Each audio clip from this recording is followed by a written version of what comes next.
Hello guys, मैं आपके सामने आज हम पढ़ेंगे सूरदास का भ्रमर गीत से चयनित कुछ पद। ठीक है, तो देखिए, हमारे हरी हरिल की लकड़ी। इसमें क्या है, गोपी उद्धव जी से कहती है कि हे उद्धव जी, जिस प्रकार हरिल पक्षी के लिए हरिल पक्षी लकड़ी को कसकर पकड़ लेता है, उसको नहीं छोड़ता है, उसी प्रकार यहाँ हरिल आया है गोपियों के लिए। इस तरह के क्वेश्चन आ जाते हैं कि हरिल किसके लिए आया है, हरिल गोपियों के लिए आया है और लकड़ी आया है श्री कृष्ण के लिए। ठीक है, तो गोपियाँ कहती हैं कि हे उद्धव जी, हमारे श्री कृष्ण, हमने जिस प्रकार हरिल पक्षी है लकड़ी को कसकर पकड़ लेता है, उसी प्रकार हमने श्री कृष्ण रूपी लकड़ी को इस तरह कस के पकड़ लिया है कि अब हम उसको कभी नहीं छोड़ेंगे और कोई हमसे उसे अलग कर भी नहीं सकता है। ठीक है, मन बच क्रम नंद नंदन सो उड़िया दृढ़ करी पकड़ी। और गोपी कहती है कि बच माने वचन, क्रम माने कर्म से, हमने मन से, वचन से और कर्म से नंद नंदन, जो जो नंद के पुत्र हैं श्री कृष्ण को हमने उसी प्रकार दृढ़ मतलब कस के पकड़ लिया है। ठीक है, तो गोपी इसमें कहना चाह रही है कि हे उद्धव जी, जिस प्रकार हरिल पक्षी अपनी लकड़ी को कसकर पकड़ लेता है, उसी प्रकार हमने भी अपने श्री कृष्ण को मन से, वचन से और कर्म से उनको इस तरह कसकर पकड़ लिया है। जागत सोवत सपने सौतुक काना काना जगरी। और कहती हैं कि हे उद्धव जी, अब तो हमारी ये स्थिति है कि हम जगते हुए, सोते हुए, सपने में और प्रत्यक्ष में हर समय काना काना काना हम श्री कृष्ण का ही जाप करते रहते हैं। सुनते ही जोग लगत ऐसो सुनते ही जोग लगत ऐसो अली ज्यों करोई ककरी। हे उद्धव जी, आप जो हमें जो योग की बातें बता रहे हैं, जो बोल रहे हैं, तो आपकी योग की बातों को सुनते हुए हमें ऐसा लगता है कि जैसे हमें हमारे मुंह में मतलब कड़वी ककड़ी आ गई हो। ठीक है, जैसे हमारे मुंह में कड़वी ककड़ी आ गई हो। तो आपकी जो योग की बातें हैं वो हमें बिल्कुल भी अच्छी नहीं लग रही हैं। सोई व्याधि हमें ले आए, देखी न सुनी न करी। ही सोई माने कौन सी, व्याधि माने बीमारी, हमें हमारे लिए ले आए, जो ना कभी देखी है ना सुनी है। तो गोपी कह रही है, हे उद्धव जी, ये आप कौन सी बीमारी ले आए हैं? ये बीमारी किसके लिए आया है? योग के लिए। जो वो योग रूपी गोपियों को बच्चों वो दे रहे थे प्रवचन, उसके ऊपर आया है कि हे उद्धव जी, आप ये कौन सी बीमारी ले आए हैं जो हमने ना आज तक देखी है और ना सुनी है। यह तो सूरत ने ले दीजिए जिनके मन चक्री। सूरदास के माध्यम से गोपियाँ कहती हैं, हे उद्धव जी, ये अपनी योग रूपी जो बीमारी आप उनको ही जाके दीजिए जिनका मन चक्री, यानी कि मन एकदम चंचल है, जिनके मन दृढ़ नहीं है, जिनका मन चंचल, आप उनको जाके दीजिए, क्योंकि हमने तो श्री कृष्ण रूपी लकड़ी को पकड़ रखा है और हम उसको छोड़कर किसी और को ग्रहण नहीं करेंगे। नेक्स्ट देखिए, इसमें गोपी आगे कहती है, हम तो दुहु भांति फल पायो। हे उद्धव जी, हमें तो दोनों ही भांति से, दुहु माने दोनों, हमें तो दोनों ही प्रकार से फल प्राप्त हुआ है। अर्थात गोपियों को कहने का तात्पर्य है कि हे उद्धव जी, हमारे तो दोनों ही हाथों में लड्डू हैं। जो ब्रजनाथ मिले तो नीके, नतारु जग जस गायो। तो गोपियाँ इसमें कहती हैं, ब्रजनाथ श्री कृष्ण के लिए आया है और नीको मीन्स अच्छा, नतारू माने नहीं तो जस इस संसार का। तो वह कहती है, हे उद्धव जी, हमारे तो दोनों ही हाथों में लड्डू है, यदि हमें श्री कृष्ण मिल जाते हैं तो अच्छा है, और अगर यदि कृष्ण हमें नहीं मिलते तो इस संसार में हमने जो यशगान किया है तो हमें इसका फल तो अवश्य मिलेगा ही। ठीक है, कहाँ वे गोकुल की गोपी सब बरनहीन लघु जात। आगे गोपियाँ कहती हैं कि कहाँ हम गोकुल की ग्वालिन हैं, कहाँ गोपियाँ हैं, और हमारी तो जाति भी छोटी है, हमारा तो वर्ण भी छोटा है, जबकि श्री कृष्ण तो कमला के स्वामी, माँ लक्ष्मी के स्वामी अर्थात श्री नारायण है। संग मिल बैठी एक पाती, वो तो नारायण है जिनके साथ में बैठकर उन्होंने हमें अपनी साथ पंक्ति में बिठाला है, अपने साथ में बिठाला है। निगम ध्यान मुनि ज्ञान अगोचर ते भय घोष निवासी। वो कहते हैं निगम ध्यान। निगम ध्यान माने पुराणों को जानने वाले, पुराणों को जानने वाले मुनि। और अगोचर माने पुराण, और निगम ज्ञान हो गए पुराणों को जानने वाले, सॉरी वेदों को जानने वाले, और अगोचर पुराणों को पढ़ने वाले। तो इसमें गोपियाँ आगे कहती हैं, हे उद्धव जी, वेदों और पुराणों को पढ़ने वाले भी जिसे प्राप्त नहीं कर सकते वे घोष निवासी यानी ब्रजवासी, उस ब्रजवासी श्री कृष्ण हमारे साथ रहे। और जब हमें इतना सब कुछ मिल गया तो सच कहें अब हमें मुक्ति की आवश्यकता नहीं है। ता ऊपर अब साँच कहो, घो मुक्ति कौन की दासी। तो गोपियाँ आगे कह रही हैं कि जब, इसमें गोपी आगे कहती है कि जिसको कोई भी प्राप्त नहीं कर सका, जिसने इतने इतने वेदों और पुराणों का ज्ञान प्राप्त किया, और वो पढ़ने वाले भी श्री कृष्ण को प्राप्त नहीं कर सके, जो कि हमने उन्हें प्राप्त कर लिया। अब इससे ऊपर हमें कुछ नहीं चाहिए, और मुक्ति अब हमें नहीं चाहिए, वह मुक्ति की दासी नहीं है, मतलब अब हमें मुक्ति की अभिलाषा नहीं है। जो कथा पा लाघो ऊदो ना कहूँ बारंबार। वो कहती है, हे उद्धव जी, हम आपके पैरों को छूते हैं, आपसे बारंबार ये प्रार्थना करते हैं कि आप अब ये योग वाली जो कथा है उसको बारंबार मत कहिए, क्योंकि इसे सुनकर हमारे मन में हम पर कोई प्रभाव नहीं पड़ेगा, बल्कि हमें कड़वी ककड़ी के समान लग रही है। देखो नेक्स्ट देखते हैं, बिलग जानी मानो ऊदो प्यारे। तो इसमें गोपियाँ उद्धव जी से कहती हैं कि उद्धव जी को गोपियाँ उद्धव जी से ना मथुरा वाले को काले रंग वाला और काला चरित्र वाला बताकर उनको उपावलम देते हुए, उन पर कमेंट करते हुए कहती हैं कि ब्लग जानी मानो ऊदो प्यारे। ब्लग माने बुरा मत मान जाना, ऊदो प्यारे। वो कहती है कि हे उद्धव जी, आप बुरा मत मान जाना, या मथुरा काजर की कोठरी जे आवैते कारे। कहती हैं कि हे उद्धव जी, जो ये मथुरा है ये ऐसा लगता है कि ये काजर की कोठरी है। किसकी कोठरी है? काजल की कोठरी है, कि जो आवैते कार, और यहाँ से जो भी आता है वो सब ऐसा लगते हैं सब कारे हैं। या काले, जो काला बोल रही हैं वो रंग से भी काला बोल रही हैं और चरित्र से भी काला बोल रही हैं। ठीक है, किससे काला बोल रही हैं? चरित्र से भी बोल रही हैं वो।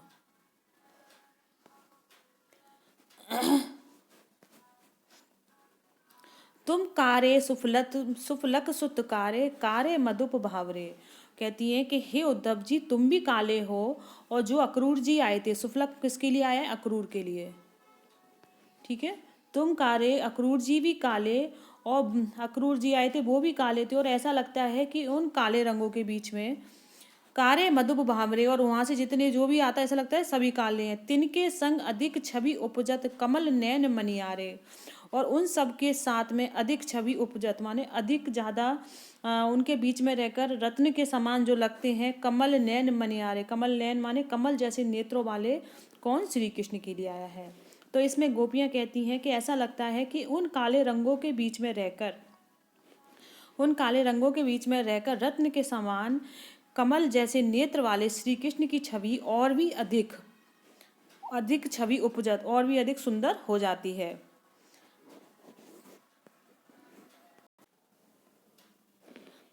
और छवि उपजत। मानव नील माटते काढ़ ले, जमुना खाए पखारे। और मानव माने मानो, ऐसा लगता है, इसमें उत्प्रेक्षा अलंकार है, ऐसा लगता है जैसे नील माठ, नील माठ माने नीले मटके में से, काढ़े माने निकाल कर, यमुना जाए पखारे। और ऐसा लगता है कि जैसे कि मथुरा वालों को नीले मटके में से निकाल कर, काढ़े माने निकाल कर, जमुना माने, जमुना मीन्स यमुना, यमुना जी में जाकर, पखारा माने और वहाँ पर मतलब धो दिया हो, पखारा माने धो दिया हो ले जाकर, जिससे यमुना जी का भी कलर कैसा हो गया है? तागुन श्याम बही कालिंदी, सूर्य श्याम गुण न्यारे। और जिससे हे उद्धव जी, श्री मतलब जो यमुना जी भी कैसी हो गई हैं? काली हो गई हैं। तो उसमें उद्धव जी कहते हैं, गोपियाँ कह रही हैं कि हे उद्धव जी, हम श्री कृष्णों के गुणों का तागुन श्याम बही कालिंदी, सूर्य श्याम गुण न्यारे। हे उद्धव, हम श्री कृष्ण के गुणों का बखान कहाँ तक करें? वे तो निराले हैं। ठीक है, वे तो निराले हैं। इसमें कौन सा अलंकार है? देखिए, इसमें एक तो अनुप्रास अलंकार है, सूर्य श्याम कौन सा अलंकार है? अनुप्रास अलंकार है, श्लेष अलंकार है, उपमा अलंकार है, और उत्प्रेक्षा अलंकार है इसमें। ठीक है, नेक्स्ट देखते हैं। नेक्स्ट देखिए, अखियां हरि दर्शन की भूखी, कैसे रहे रूप सराची ये बतियां सुन रूखी। अवधि गनत इकटक मग जोवत ये ही एति नाही। अब इन जोग संदेश ऊदो अति अकुलानी दुखी। बारक उर बारक वह मुख फेर दिखाओ, दुही दुही पै पीवत पातुकी। सूर सिकत हटी नाव चलायो ते सरता है सूखी। ठीक है, इसमें उक्त पद में गोपियां उद्धव के विवेक पर तरस खाती हुई कहती हैं कि हे उद्धव, अखियां माने आंखें, हे उद्धव हमारी जो आंखें हैं वो हरि दर्शन के लिए व्याकुल है। भूखी भूखी माने क्या होता है, व्याकुल है। यहाँ व्याकुल भूखी किसके लिए है, व्याकुल है। ठीक है, तो गोपियां कहती हैं कि हे उद्धव, हमारी आंखें हरि दर्शन के लिए व्याकुल हैं। कैसे कहें कैसे रहे रूप सराची ये बतिया सुन रूखी। वो कहते हैं कल तक जो आंखें श्री कृष्ण के रस में डूबी हुई थी, वे आज आपकी नीरस बातों को सुनकर कैसे प्रसन्न रह सकती हैं। ठीक है, कल तक जो अखियां रूखी थी वो आपकी इन बातों को सुनकर कैसे प्रसन्न रह सकती हैं। अवधि गनत एक टिक सग अवधि गनत एक टग मग जोवत तब ये ही नाही झुकी। और कहती है गोपियां कहती हैं कि हे उद्धव, जब ये आंखें श्री कृष्ण के आने की अवधि को देखकर उस समय को गिनते हुए एक टक अपलक मार्ग को देखा करती थी। तो इसमें गोपियां क्या कह रही हैं, गोपियां कहती हैं कि हे उद्धव, जब हमको ये लगता था कि श्री कृष्ण आ रहे हैं, उस समय हमारी जो पलकें थी उस अवधि में ये एक टक होकर उस मार्ग को जोती रहती थी। मतलब एक टक होकर उस मार्ग पर देखती रहती थी कि श्री कृष्ण आ रहे हैं। जोवत तब यही ना ही झुकी। और उस समय बाट को देख मतलब उनकी राह देखते देखते भी हमारी आंख एक मिनट के लिए भी हमारी पलक नहीं झुकती थी। अब इन जोग संदेश ऊद अति अकुलानी दुखी। और अब ये आपकी योग के संदेशों को सुन सुनकर हे उद्धव, ये बहुत व्याकुल हो गई हैं। अकुलानी माने बहुत ज़्यादा व्याकुल हो गई हैं और बहुत मतलब दुखी माने दुखने लगी हैं अब ये। ठीक है, बारक वह मुख फेर दिखाओ। एक बार वो कहती है बस आप एक बार फिर हमें श्री कृष्ण के मुख को वापस दिखा दीजिए, मुख दिखाइए। दुख दूही पे पीवत पथु की। और उस मुख को वापस दिखा दीजिए जो पत्ते के दोनों में दूध निकालकर पिया करते थे। गोपियाँ क्या कह रही है, बारक वह मुख फेरी दिखाओ। कहते हैं कि आप हमें एक बार फिर हमें श्री कृष्ण के मुख को दिखा दीजिए और आप उस मुख को दिखाइए जो श्री कृष्ण पे पीवत, पे माने दूध, दूध पीते थे। किस में पीते थे, पत्तियों में। ठीक है, किस में पीते थे श्री कृष्ण दूध, जो मतलब पत्ते का दोना होता है ना उसमें, पाथुकी माने पत्ते के दोने में। तो कहती है कि हे उद्धव जी, आप एक बार हमें फिर श्री कृष्ण के मुख को वापस दिखा दीजिए जो पत्ते के दोने में दूध निकालकर पिया करते थे। ठीक है, सूर सिकत हटी नाव चलायो ये सरता है सूखी। तो सूरदास जी के माध्यम से गोपियां कहती हैं कि हे उद्धव जी, ये नदियां सूख गई हैं और सूखी हुई नदियों में हठ पूर्वक अपनी योग रूपी नाव चलाने की जिद मत करो, ये संभव नहीं है। कोई रेत में जाके नाव चलाओ। ठीक है, क्या है, सूख सिकत, सूर सिकत।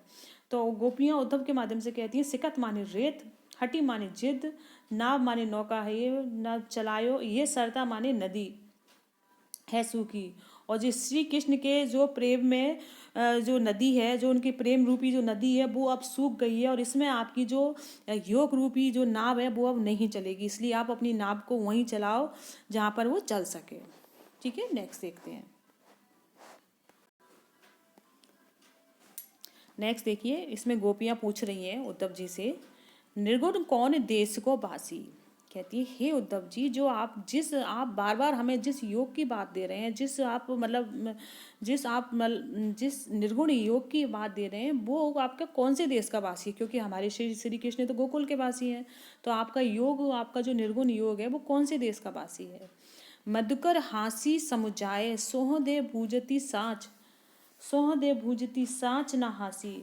इसमें जो गोपियाँ हैं वो उद्धव से हंसकर समझाती हैं और सौगंध देती हैं, पूछती हैं कि आप इसे हंसी मत समझो, आप हमें बताओ कि आपका निर्गुण कौन से देश का वासी है, आपका निर्गुण मतलब कहाँ रहता है।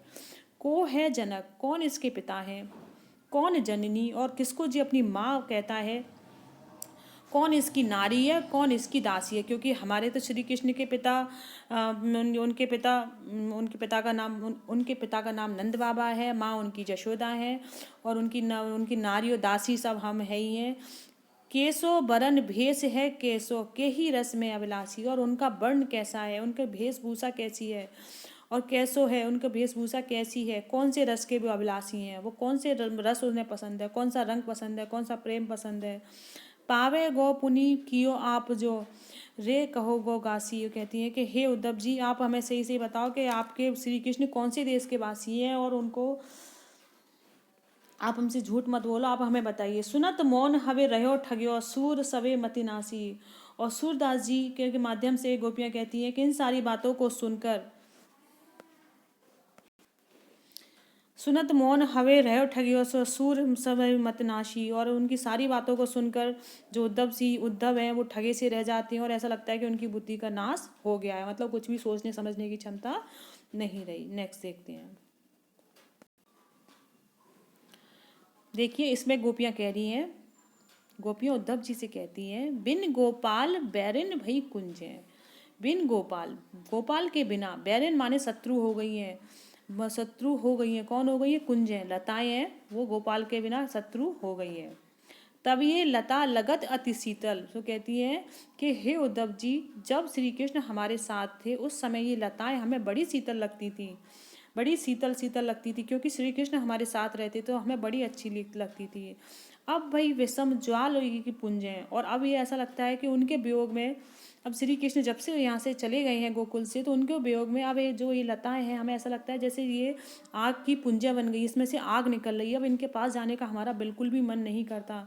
और जब श्री कृष्ण थे उस समय लताएं हमें बड़ी शीतलता देती थी, क्योंकि श्री कृष्ण हमारे साथ थे, और आज उनके वियोग में और उनके वो हमारे साथ नहीं है, इसलिए हमें ये लताएं कैसी लग रही हैं, जैसे कि आग का गोला हो। व्रत बहती जमुना खग बोलत व्रत कमल फूले अति, व्रत कमल फूले अति अली गूंजे। तो इसमें गोपियाँ कहती हैं कि हे उद्धव जी अब हमें ऐसा लगता है कि जो ये यमुना जी हैं वो व्यर्थ में ही बह रही हैं, बेकार ही बह रही, क्योंकि अब हमें इसमें कोई मतलब कोई रस नहीं आता, कोई आनंद नहीं आता। जब श्री कृष्ण थे हमारे साथ थे उस समय हमें यमुना के कल कल का पानी हमें बड़ा अच्छा लगता था, जो पक्षी बोलते थे। जब भी अब ये सारी चीज़ें होती हैं तो इन सबसे हमें श्री कृष्ण की याद आती है, तो हमें ऐसा लगता है कि जी व्यर्थ में ही यमुना जी बह रही हैं, और व्यर्थ में ही ये जो पक्षी बोल रहे हैं, क्योंकि अब इनके पक्षियों की बाड़ी में हमें कोई भी रस नहीं आता है, बल्कि हमें और ज़्यादा चुभन होती है, हमें आग लगती है। व्रत कमल, और व्रत में ही कमल के फूल खिल रहे हैं। पवन पानी घन सार संजीवनी दद सुत किरण भानु भई भूंजे। तो ये कहती हैं, इसमें गोपियाँ कह रही हैं कि अर्थात श्री कृष्ण के बिना ये सारी चीज़ें अब हमें अच्छी नहीं लग रही हैं। गोपियाँ कहती हैं कि हवा पानी, पावन, पवन माने हवा, पानी माने पानी, घन, घन माने होता है कपूर, घन माने है बादल, सार संजीवनी कपूर बादल, और दधसुत किरण भानु बही भुंजे। और ये कहते हैं कि हवा पानी कपूर बादल चंद्रमा की जो किरणें शीतलता देने वाली हैं वो भी हमें अब श्री कृष्ण के बिना हमें सूर्य के समान जलने वाली लग रही हैं। वो दधी सूत सब किसके लिए, चंद्रमा के लिए। तो इसमें गोपियाँ क्या कह रही हैं कि हे उद्धव जी, गोपियाँ कहती हे उद्धव जी हवा पानी बादल कपूर और चंद्रमा की जो किरणें हमें शीतलता देने वाली थी वो भी श्री कृष्ण के वियोग में, श्री कृष्ण के बिना हमें भानु भई भुंजे हैं, वो कैसी हो गई है, सूर्य के समान जलाने वाली लग रही है। ठीक है। हे उद्धव कहियो माधव सो, ये कहती है कि हे उद्धव जी आप माधव श्री कृष्ण से कहना कि ब्रह कदन करी मारत लुंजे। कहती हैं हे उद्धव जी आप श्री कृष्ण से कहना कि ब्रह के कारण एक दिन हमारी मृत्यु हो जाएगी। आप श्री कृष्ण से कहना कि ब्रह के कदन माने ब्रह के कारण एक दिन हमारी मृत्यु हो जाएगी। सूरदास प्रभु को मग जोवत, अखियां बही बरन ज्यों पुंजे। और गोपियाँ कहती हैं कि भगवान का रास्ता देखकर हमारी आंखें लाल हो गई हैं। सूरदास जी के माध्यम से गोपियाँ कहती हैं कि प्रभु को मग, श्री कृष्ण के मग माने मार्ग, श्री कृष्ण के मार्ग को जोवत माने देखते देखते, रास्ता देखते देखते हमारी आंखें कैसी हो गई हैं, लाल हो गई हैं। ठीक है, नेक्स्ट देखते हैं। फ्रेंड्स, अगर आपको मेरी वीडियो अच्छी लगी हो तो प्लीज़ मेरे चैनल को लाइक और सब्सक्राइब ज़रूर करें, और ऐसी वीडियो और देखने के लिए मेरे चैनल को सब्सक्राइब ज़रूर करें। धन्यवाद।